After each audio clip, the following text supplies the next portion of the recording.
Don't meet people online and just transfer money just like that. It doesn't work that way. In fact, this admission process, everybody is going to claim to be admission officers. Nobody is telling you the truth. Everybody is trying to make money.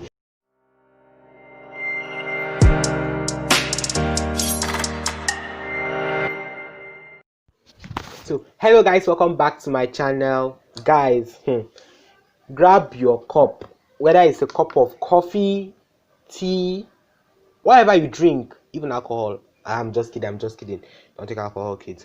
But grab a cup of whatever you drink, because in this video I'm going to be sharing with you one story that I'm going to be telling you how I was almost scammed. If you're in Nigeria, you will know that getting into a Nigerian university is a hustle. Like, it is a real hustle. It got to a point that I was even thinking whether scores or grades even matter. They matter. They kind of matter. But anyway, I'm going to be sharing with you everything, like from the beginning to the end. So I'll advise you to stick from now till the end of this video to get the full gist. Before we go, I'll have to take this. Guys, don't think there's anything in this cup. It's just water, guys. Just water. Just water, but I just put in a cup just to look fancy, I would have used the glass. But anyway.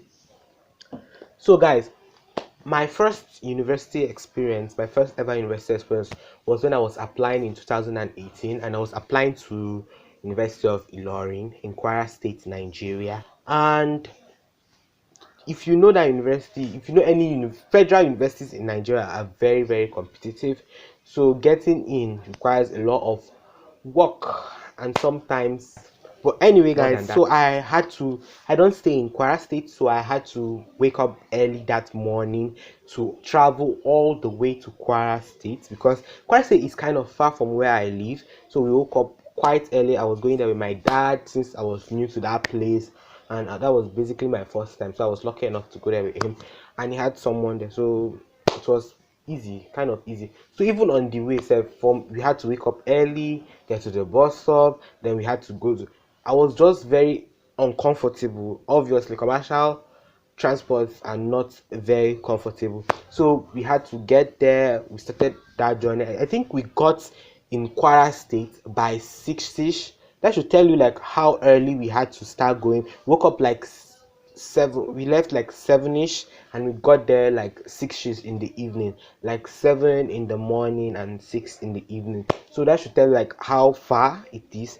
And we got to Kwara State. My exam was scheduled for the next day, because we printed our post-UTME. Once you print your slip, you're going to see the dates when you're taking the exam. You're even going to see the time. That is it. So I had my exam the next day, so we just went. Before that day, I lodged in a hotel and basically started reading for the exam.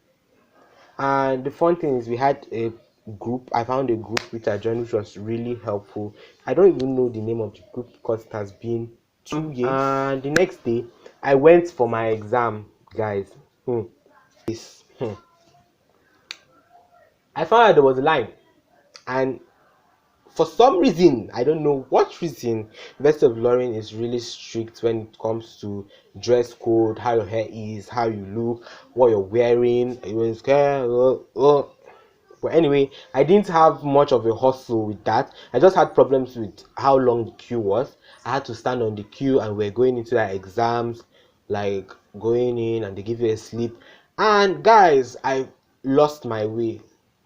Seriously, guys, I lost my way. Let's tell you how huge this school was. Like, we're going in one way and coming out through another way, so finding your way once you are out can be really, really confusing. I went into the exam, guys. Even the exam, the tension was too much, because I don't know, I read very well for the exam. Even when I got there, I found out that you must have at least 70% for you to get into the course.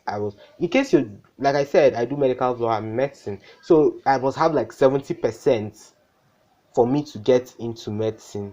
Like, that was the cutoff mark. So I already knew what was at stake. I knew what I had to get. I knew what I had to strike. So when I got into the exam hall, the exam questions are kind of shuffled, and sometimes you get majority of questions from certain subjects, compared to others. I took English, math, and I think general knowledge. I read very well from general knowledge. I read very well for every subject. Just that I was hoping not to get so much math because we had to finish the exam in like 40 minutes. So that was not, to me, that was just outrageous time, and that was not like enough time to like go through everything get. So I was hoping not to get lots of math, and fortunately for me, I didn't get a lot of math. I got quite a number of math, but not very much. When I got out, I was lost and I was trying to find my way back to where my dad was and his friend was. I was walking. I was basically like passing through the banks, trying to find a way, trying to locate them and everything. That was how one guy, he said he was in 500 level. I've forgotten the course. Honestly, I've forgotten it, whether it's physiokinetics.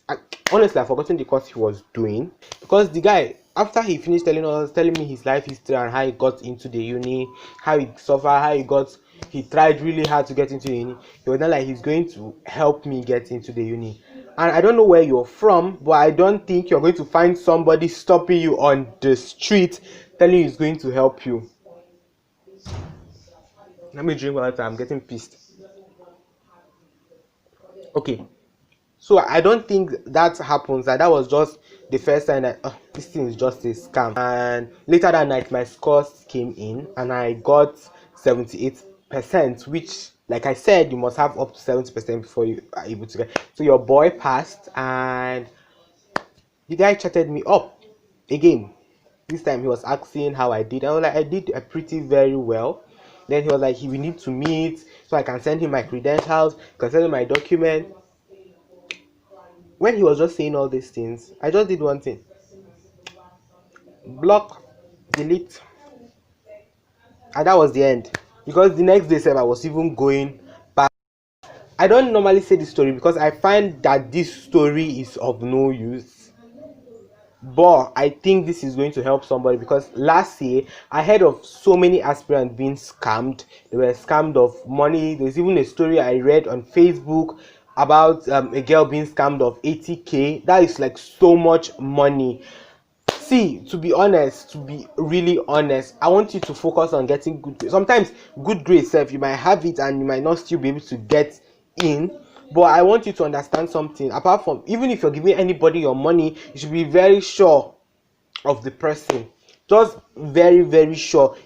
Don't meet people online and just transfer money just like that. It doesn't work that way. In fact, this admission process, everybody is going to claim to be admission officers. Nobody is telling you the truth. Everybody is trying to make money. So I just want you to be careful. This story, I'm coming on here to say it just because of the aspirants out there. I know some of you are planning on coming into uni. Don't be naive. People are going to think you're naive and try to take advantage of you in so many ways. Just be careful out there. Don't send money to anybody or like claiming to be admission. I see a lot of posts like that on Facebook group. I work in admission office. I'm the admission officer. I know some. Don't, or else you might just be scammed and you will not get out of it. Like how lucky I was. To me, I was already prepped. My mentality was already prepped. I already knew that was a scam because I've read stories. I've heard a lot of people have said don't trust all these kind of people. So I couldn't just fall into that trap. But I know some of you are just new. You don't know anything. But just take this from me. Don't send anybody your money online to help you with admission process. Don't do that shit. And sometimes it's even people that are even close to yourself. Just be careful. Just make sure you're sure of the source and make sure you're sure that are willing to help you, and just focus on your grades, because I find that most people that are really desperate, apart from those who have been trying countless number of times, there are also people whose grades are not just good. I will advise you, just don't, because people are going to dupe you in this life. So be careful out there, my fam. Be careful out there, my lovelies, and please stay safe. And before we go, we need one sip of this. So now you have taken that. Until next time, make sure you share this video so as to help somebody out there. Until next time, bye.